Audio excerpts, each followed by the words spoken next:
warahmatullahi wabarakatuh.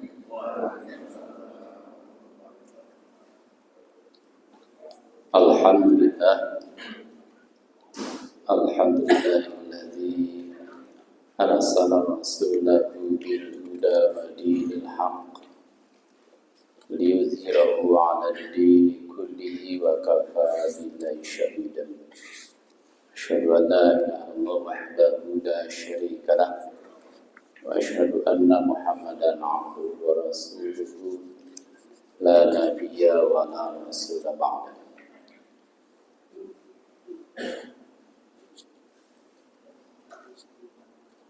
Bapak dan Ibu jamaah Masjid At-Taqwa rahimakumullah, disyukur kita kepada Allah Subhanahu wa taala karena sampai pada hari ini kita masih diberikan kesehatan, diberikan kenikmatan. Semoga kesehatan termasuk sehat, kenikmatan termasuk nikmat sehat senantiasa menjadikan berkah bagi kita sekalian. Salawat dan salam mudah-mudahan dilimpahkan kepada junjungan kita, yakni Nabi besar Muhammad sallallahu alaihi wasallam.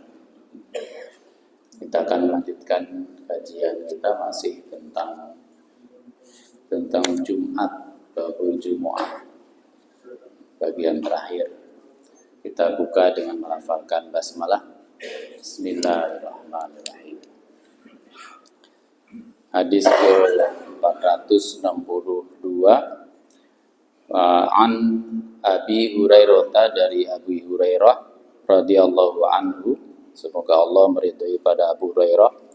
Qala, ia berkata, qala Rasulullah sallallahu alaihi wasallam, telah bersabda Rasulullah sallallahu alaihi wasallam, man tasala, barang siapa yang mandi, summa atal jumu'ata, kemudian ia mendatangi Jumu'ah, fa shalla, kemudian ia salat ma qaddara lahu, sesuai dengan kemampuannya, summa ansota, kemudian ia diam, hatta yafrughal imamu min khutbatihi, sehingga selesai al-imamu imam min khutbatihi, dari khutbahnya. Tsumma yusolli, kemudian ia sholat ma'hu bersama imam, ghufira lahu, maka diampuni baginya ma dosa bainahu, di antara dia, di antaranya, wa bainal jumu'atil ukhra, dan di antara dengan Jumat yang berikutnya, wa fadlu salasati ayyamin, dan ditambah 3 hari. Rawahu Muslim. Hadis ini menjelaskan orang yang mandi pahala, ya, orang yang mandi di hari Jumat, mandi hari Jumat, kalau di HPT itu yang dulu ya, itu masuk wajib gitu. Karena tidak diklasifikasi antara wajib, sunnah atau mubah gitu ya. Tidak wajib dan sunnah, hal-hal yang wajib dan hal sunnah, karena tidak diklasifikasi, pokoknya seakan-akan terbaca mandi Jumat itu wajib. Tapi mayoritas ulama pendapat bahwa mandi Jumat itu hukumnya sunnah, karena kalau sudah di kantor mau Jumatan susah, hampir nggak mungkin ya, kecil kemungkinan di orang-orang yang bekerja itu mandi sebelum Jumatan. Kalau di rumah mungkin mandi ya, tapi kalau di kantor tidak sulit untuk mandi, kecuali bawa handuk dan lain sebagainya. Kecuali kalau mandinya subuh, dirapel dengan mandi pagi sekaligus untuk Jumatan.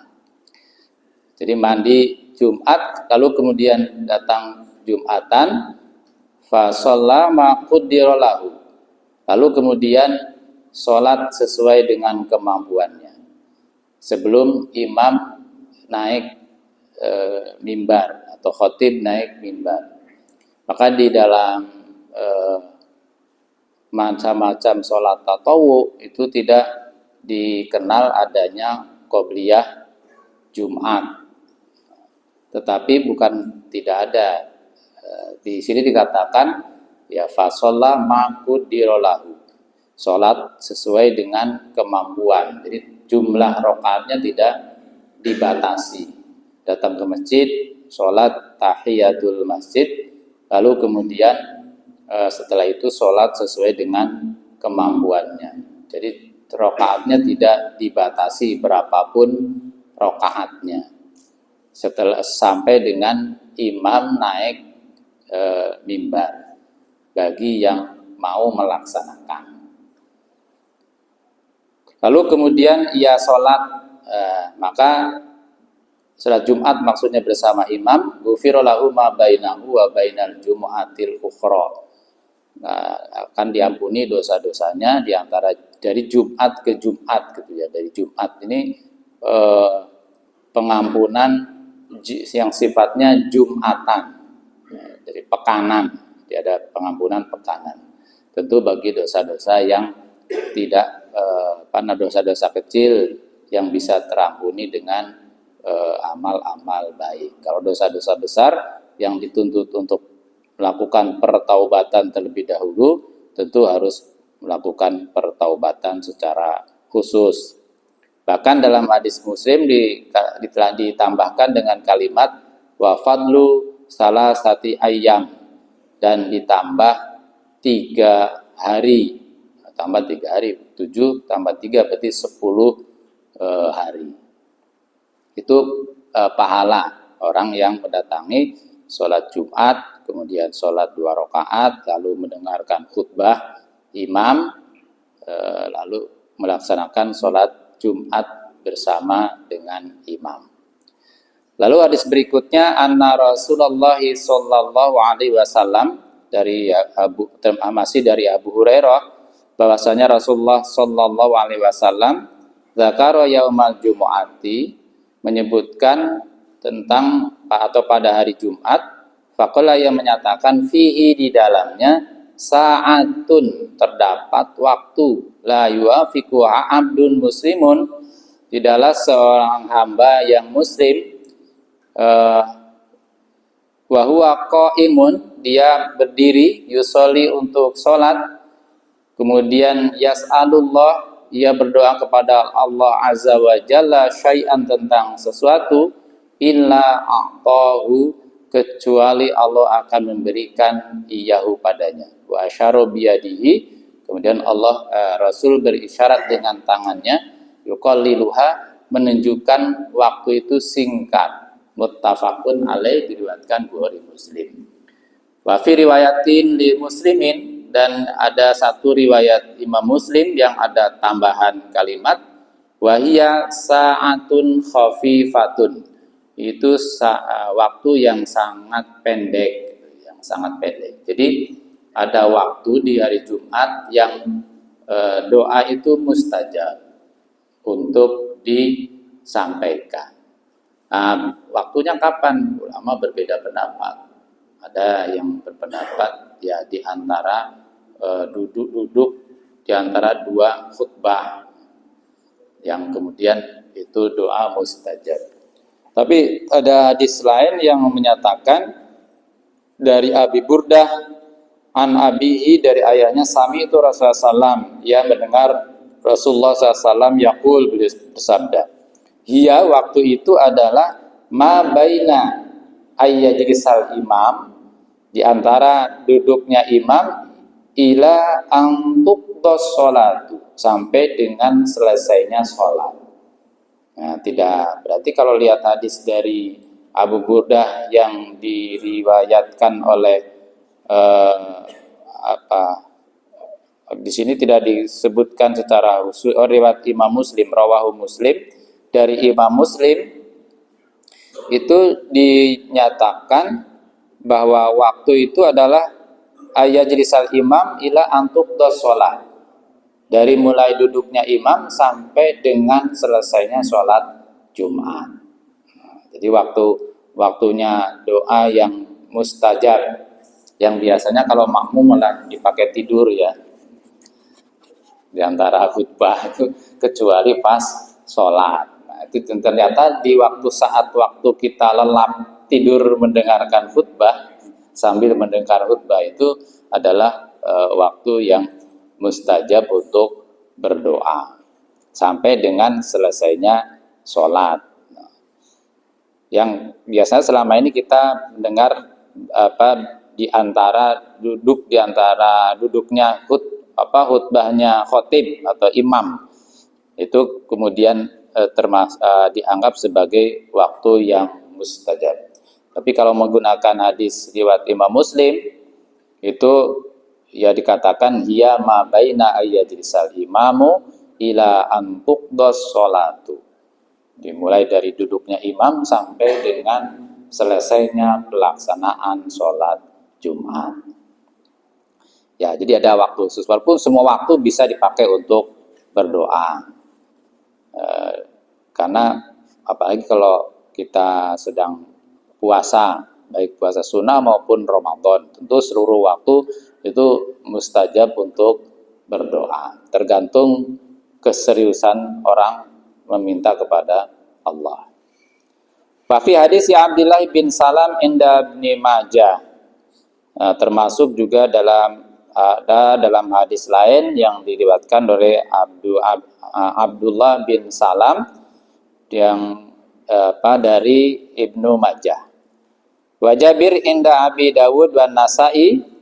Kemudian ada riwayat lain dari Jabir yang diriwayatkan oleh Abu Dawud dan Nasai. Yang tadi diriwayatkan oleh Imam Muslim, ini yang diriwayatkan oleh Abu Dawud dan Imam Nasai. Annaha, waktu itu yang sa'atun la yuwafiquha amdun muslimun, yang disabdakan Nabi itu, annaha ma baina sholatil asri ila ghurubi syams, yaitu di antara sholat asar sampai dengan terbitnya matahari pada hari Jumat. Jadi ada yang berpendapat bahwa waktu itu adalah waktu setelah sholat asar dengan sholat maghrib. Tetapi memang banyak pendapat di kalangan ulama terkait dengan waktu mustajab pada hari Jumat tersebut. Nah, yang selama ini umum yang kita dengar itu di antara tadi duduknya imam saat khutbah. Tetapi walaupun dalam hadis Muslim ada lebih panjang, dikatakan lebih panjang, tidak hanya saat duduk tetapi ayyadrisal imam bila amruk dos sholat, kalimatnya begitu. Nah kemudian Ibnu Hajar menyatakan wa qad ikhtalafa fiha ala aktsara min arba'ina qaulan. Ada sekitar pendapat riwayat 40 pendapat terkait dengan waktu-waktu mustajab pada hari Jumat. Tapi prinsipnya kita tentu tidak terlalu mengejar itu, karena kalau kita melakukan itu mesti ketemu di waktu-waktu itu. Maka semua hari itu bagi kita adalah hari yang baik selama hari itu dimanfaatkan untuk melaksanakan amal-amal baik. Dan hari itu akan buruk kalau kemudian kita isi hari itu dengan keburukan. Maka dalam Islam itu tidak ada hari yang lebih baik kecuali kalau nas menyebutkan. Jadi kalau nas menetapkan bahwa hari itu memang hari yang baik, seperti bulan, semua bulan baik, tapi kemudian ada beberapa bulan yang termasuk bulan haram, termasuk Ramadan, atau Jumat sebagai Sayyidul Ayyam, sebagai rajanya hari. Ya itu karena nas yang menyebutkan, ya berarti tidak, memang Jumat itu sebagai Sayyidul Ayyam. Maka kita tidak boleh mengganti dengan Ahad menjadi Sayyidul Ayyam. Kalau hari Ahad untuk libur nggak apa-apa, tapi kalau Jumat Ahad dijadikan Sayyidul Ayyam itu yang nggak boleh. Jadi semua hari, semua bulan itu baik. Biasanya itu menjadi baik dan tidak baik kalau orang mau menikah gitu ya. ada menghitung hari baik, hari tidak baik. Padahal semuanya hari itu baik. Mungkin yang baik boleh menentukan hari baik untuk menikah, tapi baiknya kapan supaya tamunya bisa datang kan itu tidak ada masalah, itu berarti kan hanya teknis saja. Kapan baiknya, kalau mengundang terus orang nggak pada datang juga nggak meriah nikahnya. Jadi hari baik berdasarkan perhitungan teknis, bukan berdasarkan perhitungan mistis, bukan berdasarkan perhitungan yang antara madorot dan tidak madorot. Jadi dalam akidah itu disebut dengan al-a'yad. Jadi menjadikan hari-hari tertentu menjadi hari-hari besar atau hari-hari yang diutamakan. Padahal sebenarnya selama tidak ada nas yang menyatakan hari-hari tertentu ada sebagai hari yang utama, maka semua hari adalah baik.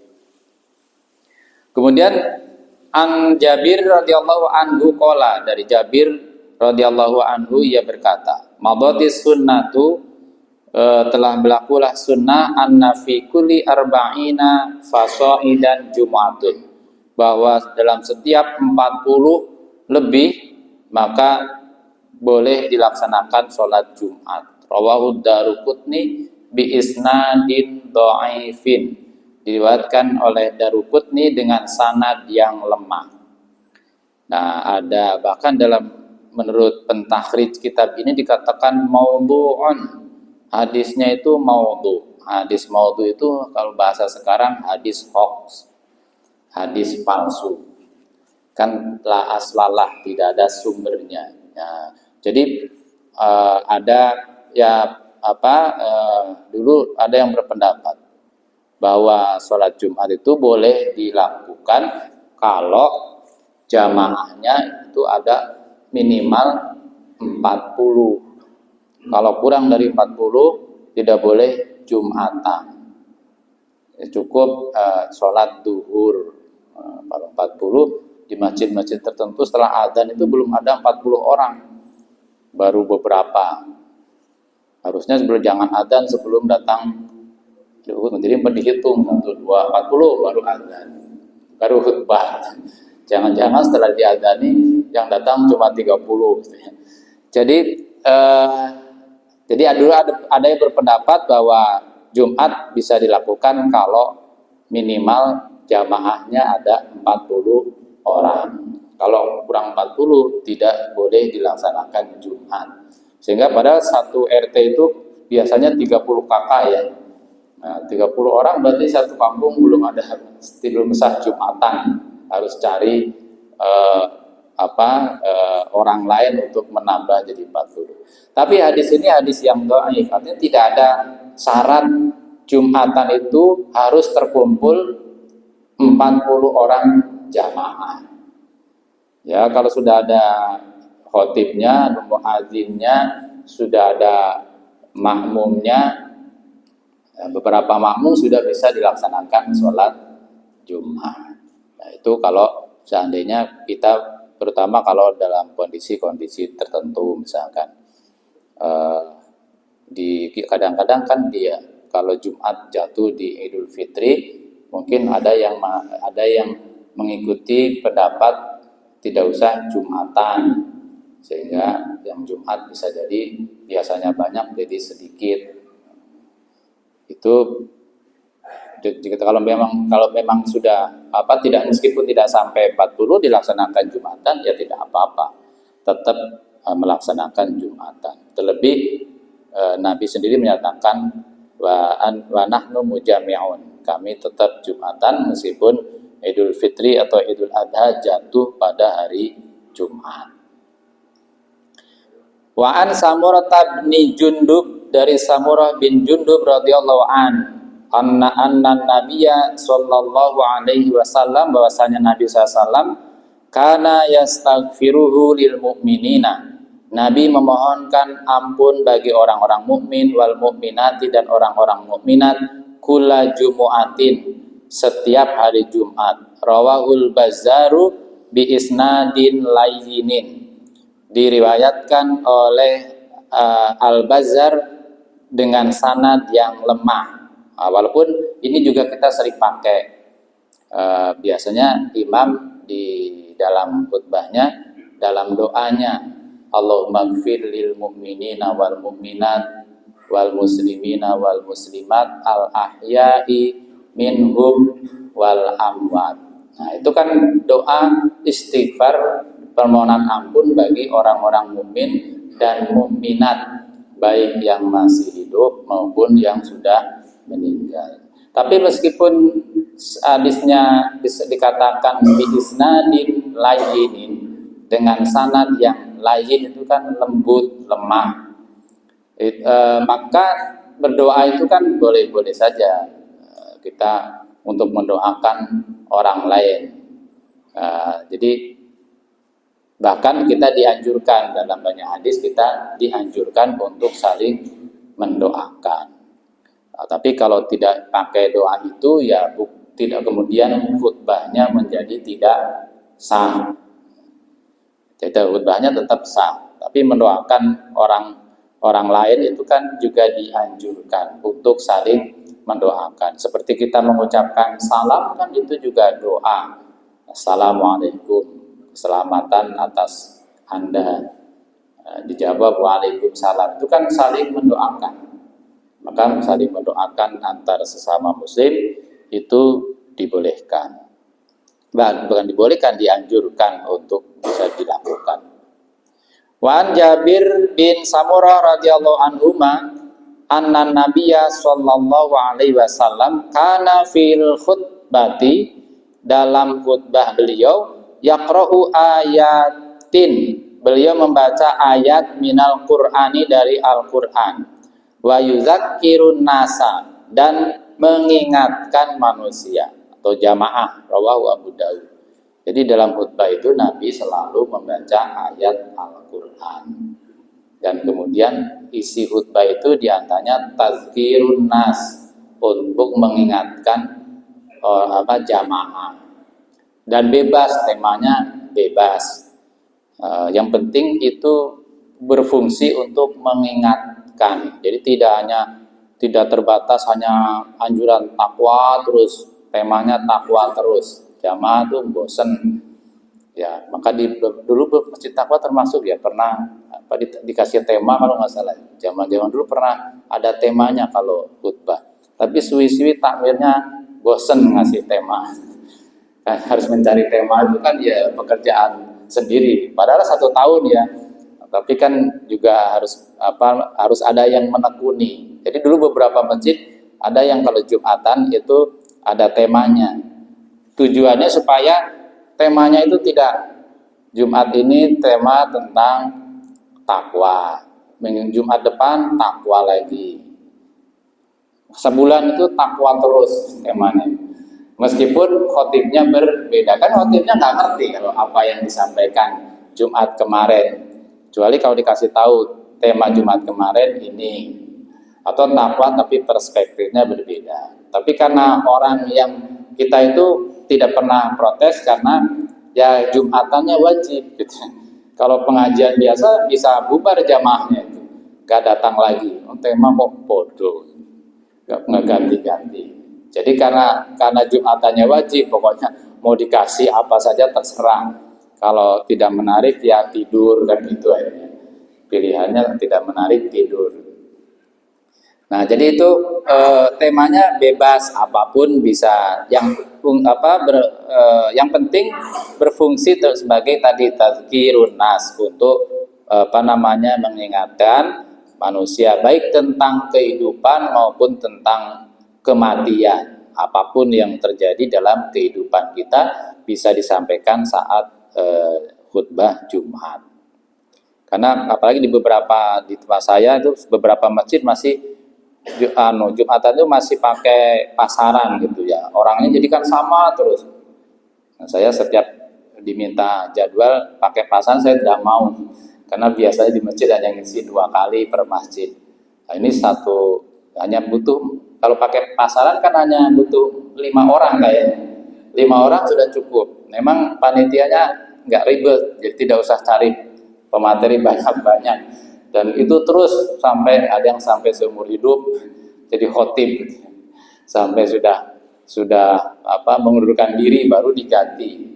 Sempat ada kemarin satu masjid di mana itu yang minta, saya bilang saya biasanya ngisi khutbah itu paling banter 3 kali, nggak banyak-banyak, nggak 2. Jadi kalau di jadwal pasaran, nah itu sudah nggak sanggup, kecuali kalau diganti boleh kapanpun ngisinya, nanti saya isi 2 atau 3 kali.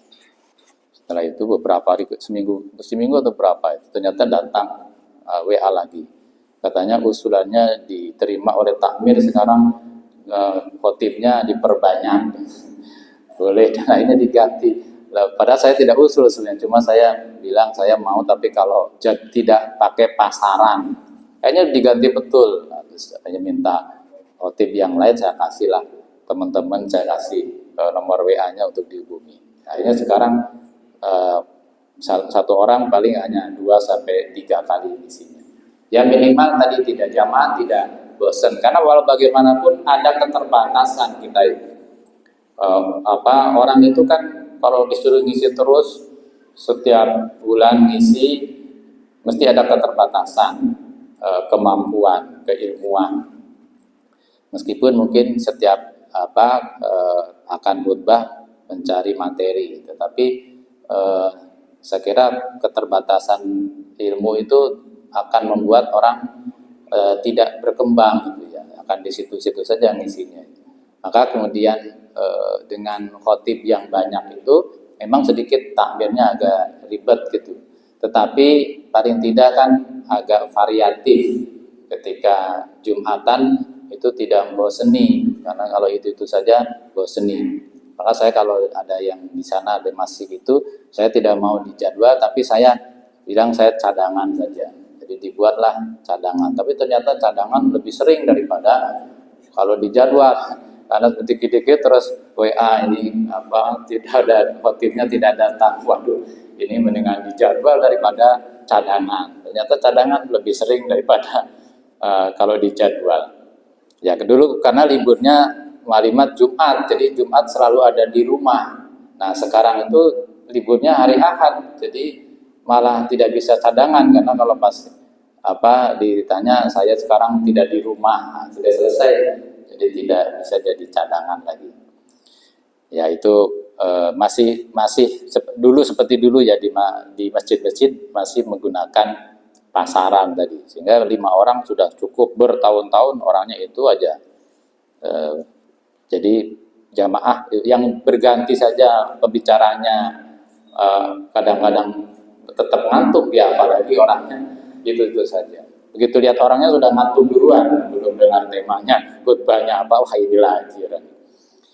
Ya, kemudian hadis selanjutnya, wa an Thariq bin Syihabin, dari Thariq bin Syihab, anna Rasulullah SAW qala, bahwasanya Rasulullah SAW dia bersabda, al jumu'atu haqqun wajibun. Jumu'ah itu adalah hak yang wajib, ala kulli muslimin, atas setiap muslim, fi jama'atin, untuk melaksanakan sholat Jumat berjamaah, illa arba'atan, kecuali 4 kelompok, mamlukun yaitu budak, wa mra'atun perempuan, wa sobiyun anak-anak, wa maridun dan orang sakit.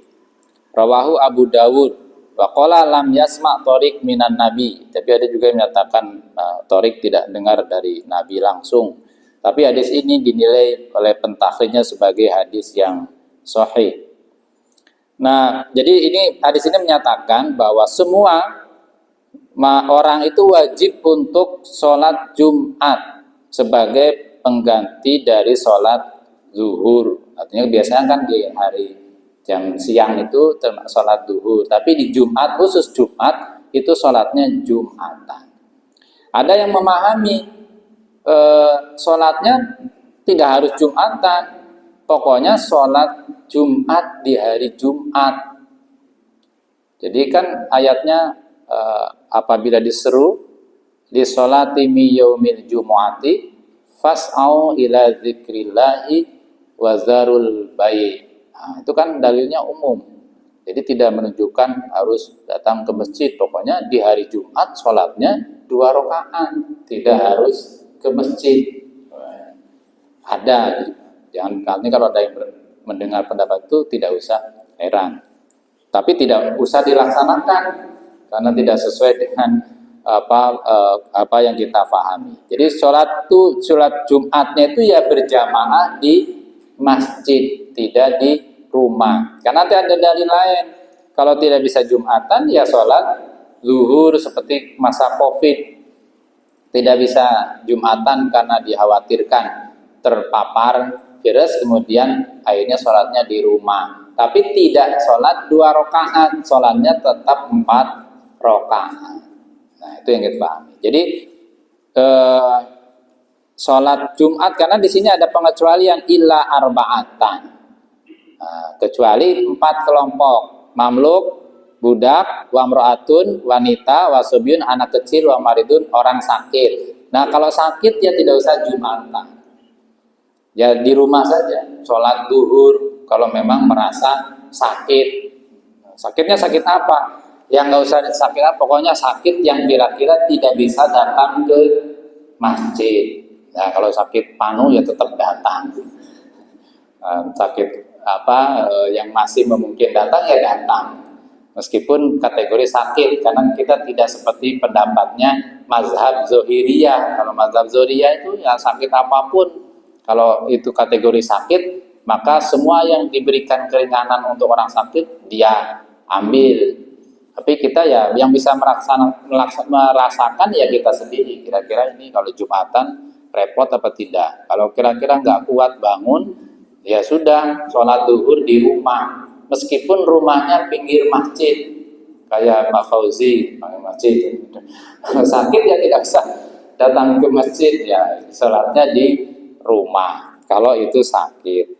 Jadi karena dikecualikan kan maridun, orang yang sakit. Ada hadis lain juga yang termasuk yang musafir.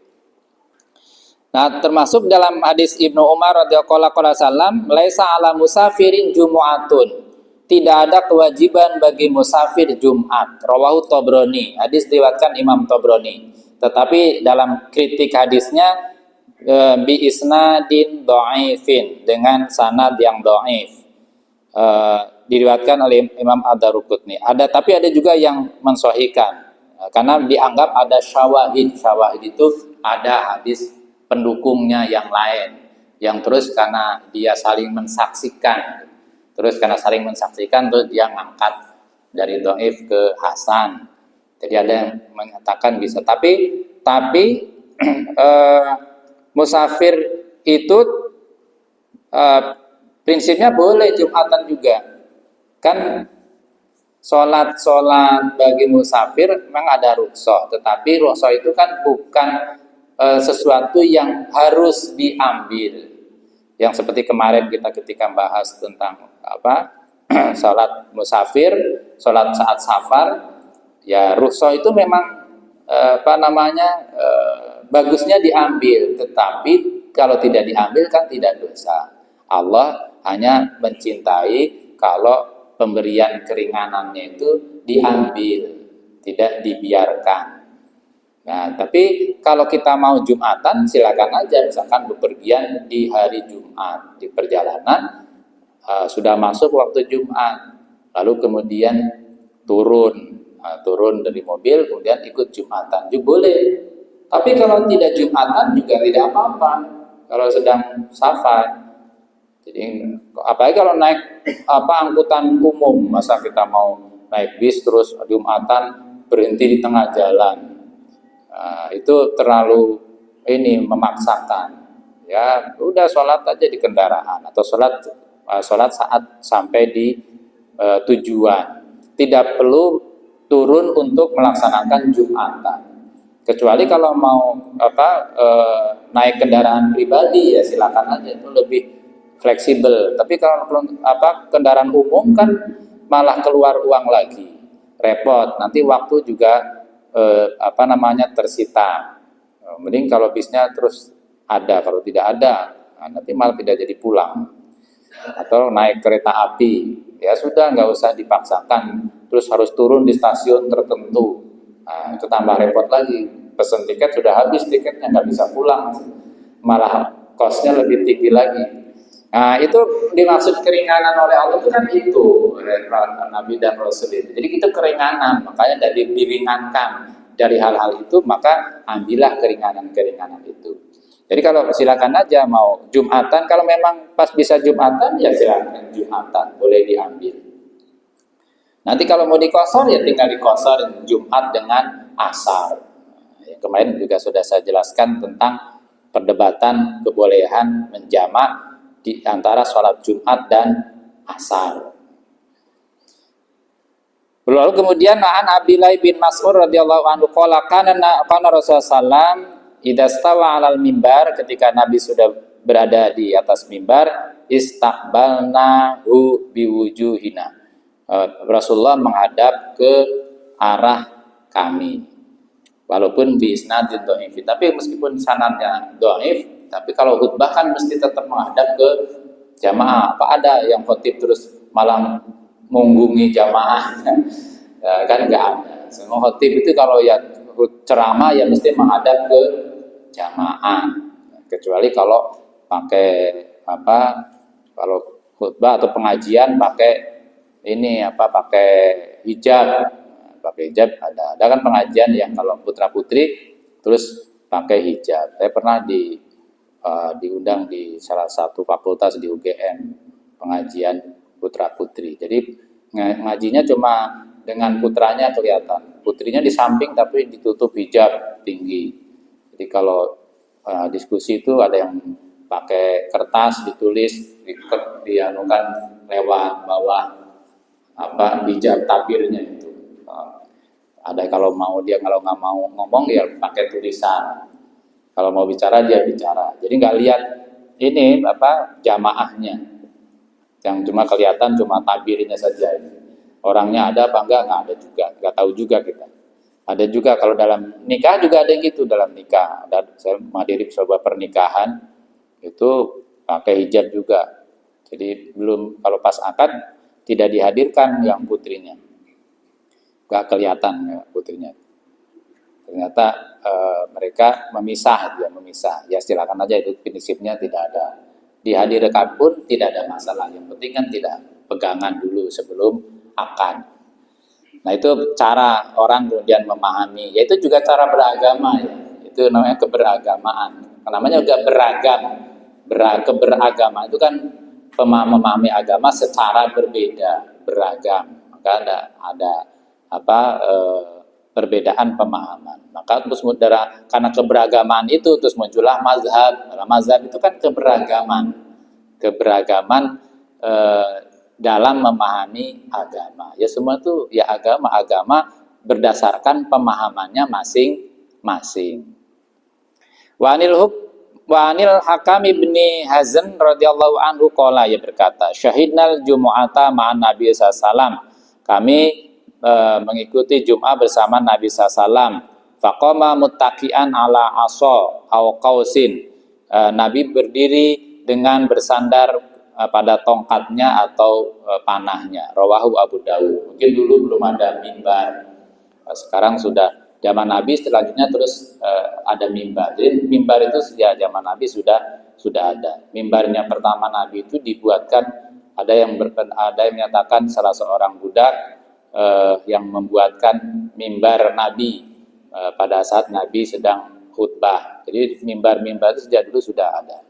Dibuatkan sebelumnya memang tidak pakai mimbar, tapi selanjutnya ada mimbar untuk khutbah. Mungkin supaya tadi jamaahnya sudah mulai banyak, lalu kemudian supaya terlihat dibuatlah mimbar agak tinggi. Nah, seperti yang kita sekarang di masjid-masjid sudah ada mimbarnya. Itu juga bagian dari, tapi tidak harus kemudian kita pakai tongkat.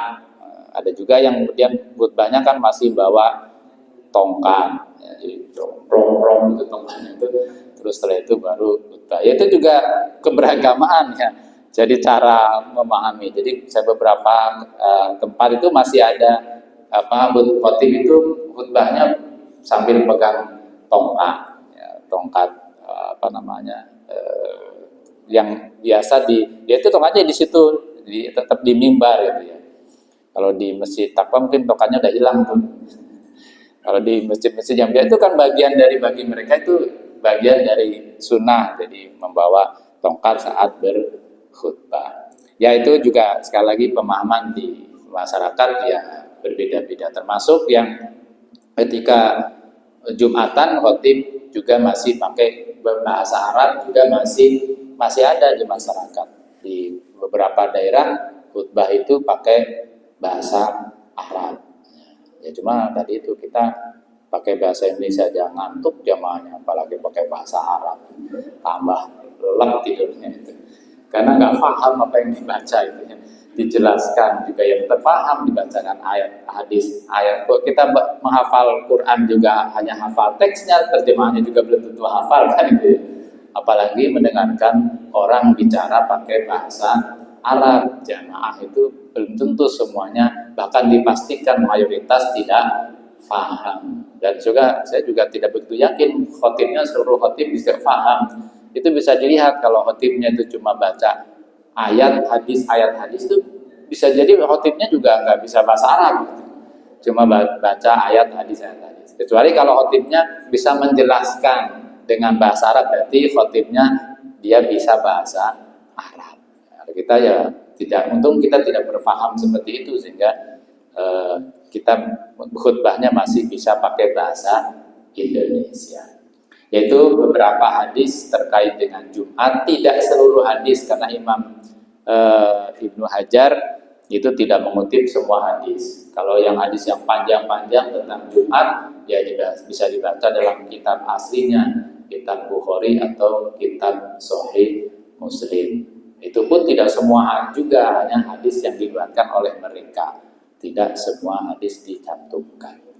Itu saja, kurang lebihnya mohon maaf. Bila hidayah wa taufik. Wassalamualaikum warahmatullahi wabarakatuh.